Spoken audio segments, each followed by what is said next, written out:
Hi ಎಲ್ಲರಿಗೂ ನಮಸ್ಕಾರ. Welcome back to my YouTube channel. ಎಲ್ಲರೂ ಹೇಗಿದ್ದೀರಾ? ಚೆನ್ನಾಗಿದ್ದೀರಾ ಅಂತ ಭಾವಿಸ್ತೀನಿ. ನಾನು ಇವತ್ತಿನ ವಿಡಿಯೋದಲ್ಲಿ ಮೆಣಸಿಕಾಯಿ ಫ್ರೈನ ಮಾಡೋದು ತೋರಿಸ್ತಾ ಇದ್ದೀನಿ. ಬನ್ನಿ ಬೇಗ ನೋಡ್ಕೊಬರೋಣ.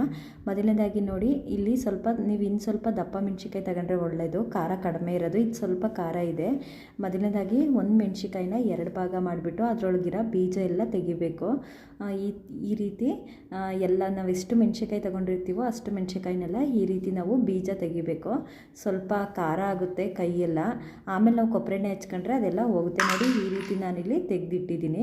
ನೆಕ್ಸ್ಟು ಅದಕ್ಕೆ ಉಪ್ಪನ್ನ ಸವರಬೇಕು. ನೋಡಿ, ಈ ರೀತಿ ಉಪ್ಪನ್ನ ಮೆಣಸಿಕಾಯಿ ಒಳಗಡೆ ಬೀಜ ಎಲ್ಲ ತೆಗೆದುಬಿಟ್ಟು ಈ ರೀತಿ ಉಪ್ಪನ್ನ ಸವರಬೇಕು.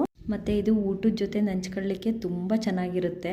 ಎಷ್ಟು ಟೇಸ್ಟ್ ಅಂದರೆ, ನಾವು ತಿಂಡಿಗಿಂತ ಅನ್ನ ಸಾಂಬಾರು, ತಿಳಿ ಸಾಂಬಾರು ಜೊತೆಗೆ ಮತ್ತು ಮೊಸರನ್ನ ಎಲ್ಲದಕ್ಕೂ ಸೂಪರಾಗಿರುತ್ತೆ. Super taste. ಸರಿ ಟ್ರೈ ಮಾಡಿ ನೋಡಿ. ಈ ರೀತಿ ಉಪ್ಪು ಹಾಕ್ಬಿಟ್ಟು ನಾವು 1 ಅವರ್ ನೆನೆಯೋಕೆ ಇಡಬೇಕು. ನಾವು ಅದು ಉಪ್ಪು ಚೆನ್ನಾಗಿ ಮೆಣಸಿಕಾಯಿ ಜೊತೆ ಹಿಡಿದ್ರೆ ಟೇಸ್ಟು ಚೆನ್ನಾಗಿರುತ್ತೆ. ಇನ್ನು ನಾವು ಹುಳಿ ಹಾಕ್ತಿಲ್ಲ ಅಷ್ಟೇ. ನೆಕ್ಸ್ಟ್ ನೋಡಿ, ಒಂದು ಬಾಣಲಿ ಇಟ್ಬಿಟ್ಟು ನಾನಿಲ್ಲಿ 1 ಸ್ಪೂನು ಸಾಸಿವೆ, 1 ಸ್ಪೂನು ಜೀರಿಗೆ, ಒಂದು 100 ಗ್ರಾಮಷ್ಟು ಮೆಣಸಿಕಾಯಿ ತಗೊಂಡಿದ್ದೀನಿ.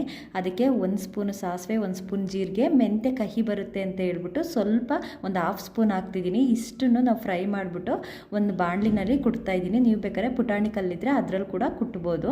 ನೋಡಿ, ಈ ರೀತಿ ಚೆನ್ನಾಗಿ ಕುಟ್ಟಬೇಕು. ಅದೆಲ್ಲ ಪುಡಿ ಪುಡಿ ಆಗೋ ಥರ ಕುಟ್ಟಬೇಕು. ಇಲ್ಲಾಂದರೆ ಒಂದು ಸಣ್ಣ ಮಿಕ್ಸಿ ಜಾರಲ್ಲಿ ಕೂಡ ನೀವು ಪೌಡ್ರನ್ನ ಮಾಡ್ಕೋಬೋದು. ನಾವು ಸ್ವಲ್ಪ ಅಲ್ವಾ ಅಂತ ಹೇಳ್ಬಿಟ್ಟು ಹಾಗೆ ಕುಟ್ಟಿದ್ದೀನಿ. ನೆಕ್ಸ್ಟು ಅದೇ ಬಾಣಲಿನಲ್ಲಿ ಸ್ವಲ್ಪ ಆಯಿಲ್ ಹಾಕ್ಬಿಟ್ಟು ಬೇವಿನ ಸೊಪ್ಪು ಮತ್ತು ಸಾಸಿವೆ ಹಾಕ್ಬಿಟ್ಟು, ನೆಕ್ಸ್ಟು ನಾವು ಉಪ್ಪು ಸವರಿ ಇಟ್ಟಿದ್ವಲ್ಲ ಹಸಿರು ಮೆಣಸಿಕಾಯಿನ, ಅದನ್ನ ನೋಡಿ 1 ಅವರ್ ಆಗಿದೆ ನಾನಿಲ್ಲಿ ಇಟ್ಟು.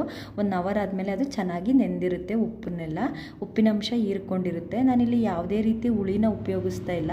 ಬಟ್ ಇದು ಫ್ರೈ ತುಂಬ ಚೆನ್ನಾಗಿರುತ್ತೆ. ಉಪ್ಪಿನಕಾಯಿ ಥರನೇ, ಬಟ್ ಹುಳಿ ಇರೋದಿಲ್ಲ ಅಷ್ಟೇ, ಚೆನ್ನಾಗಿರುತ್ತೆ. ಮತ್ತು ನಾವು ಸ್ವಲ್ಪ ಖಾರ ಕಡಿಮೆ ಇರೋ ಮೆಣಸಿಕಾಯಿ ತಗೊಂಡ್ರೆ ನೋಡಿ, ಇದರಲ್ಲೇ ಇನ್ನು ಸ್ವಲ್ಪ ದಪ್ಪ ಮೆಣಸಿಕಾಯಿ ಬರುತ್ತೆ, ಅದು ಸ್ವಲ್ಪ ಖಾರ ಕಡಿಮೆ ಇರುತ್ತೆ. ಖಾರ ಕಡಿಮೆ ಬೇಕು ಅನ್ನೋರಿಗೆ ಅದರಲ್ಲಿ ಮಾಡಿ, 2ರಲ್ಲಿ ಮಾಡಿದರೂ ಟೇಸ್ಟು ಒಂದೇ ಥರ ಇರುತ್ತೆ. ನಾವಿವಾಗ ಕುಟ್ಟಿ ಪುಡಿ ಮಾಡಿ ಇಟ್ಕೊಂಡಿದ್ವಲ್ಲ ಆ ಪೌಡ್ರನ್ನ ಫ್ರೈ ಮಾಡಿದೆ. ಒಂದು 10 ನಿಮಿಷ ಫ್ರೈ ಮಾಡಿರೋ ಮೆಣಸಿಕಾಯಿಗೆ ಮಿಕ್ಸ್ ಮಾಡೋಣ.